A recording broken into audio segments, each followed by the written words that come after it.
दिव्य आभा। विवाह रक्षक गुरुजी। मैं गुरुजी का जितना भी धन्यवाद दूं वह कम है। हम गुरुजी के पास अपने व्यापार संबंधी समस्या लेकर पहुंचे थे और उन्होंने हमें तुरंत अपनी शरण प्रदान करी, परंतु अभी उससे भी बड़ी परीक्षा शेष थी। मेरे विवाह को 35 वर्ष बीत चुके थे। हमारे एक पुत्र और एक कन्या है, दोनों विवाहित, और घर में एक पोती भी है। कहते हैं किसी को भी जीवन में सब सुख प्राप्त नहीं होते। मेरे पति की आदतों में बहुत सुधार संभव था। वह जीवन को आनंद पूर्वक जीना चाहकर भी परिवार के किसी उत्तरदायित्व को लेने को तैयार नहीं थे, और जब वह मद्यपान करते थे मुझे भय लगता था, आक्रामक और अत्याचारी हो जाते थे।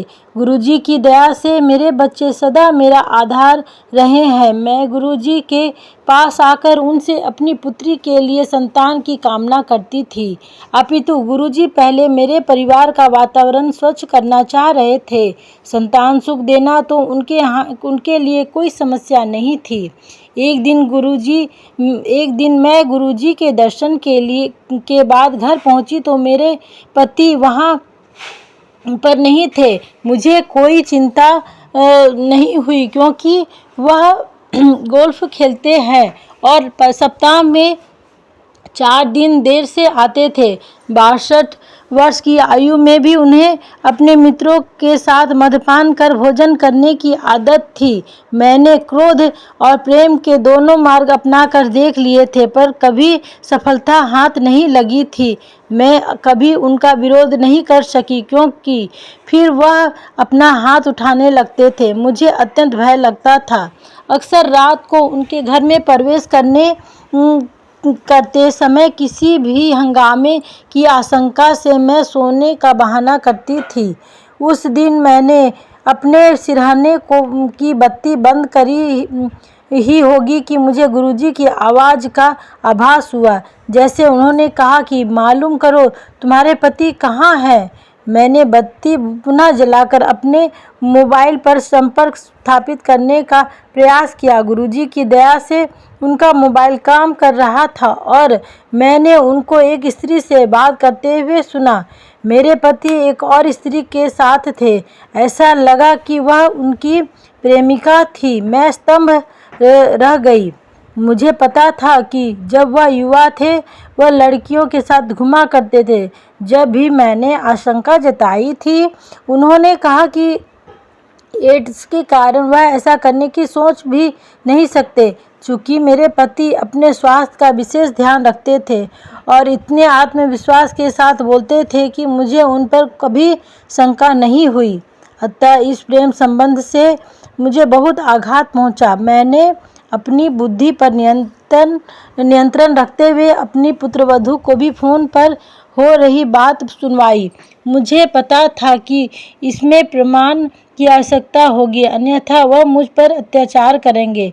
मेरा बेटा उस समय दिल्ली से बाहर था।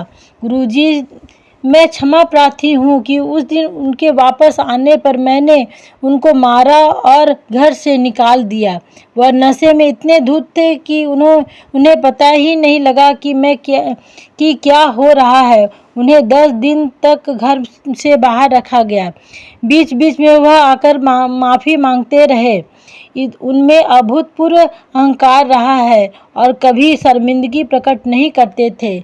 इस घटना के 2 माह उपरांत उनमें बहुत परिवर्तन दिखाई दिया। मुझे 35 वर्ष तक कष्ट देने के बाद वह भले मानुष हो गए।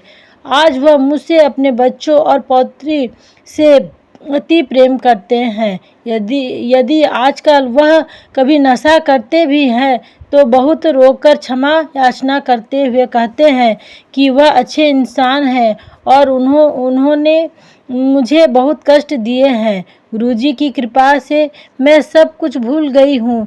मेरे पति और मेरा अगाढ़ प्रेम नवविवाहित दाम्पत्य सा है।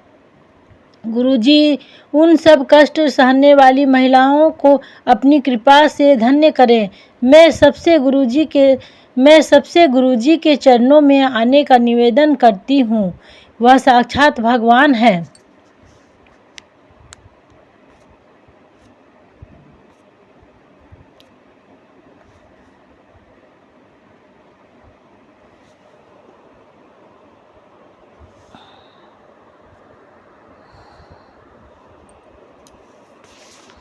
लो ना नैन्सी, देखो तो क्या हो गया, अपने आप बंद हो गया मोबाइल।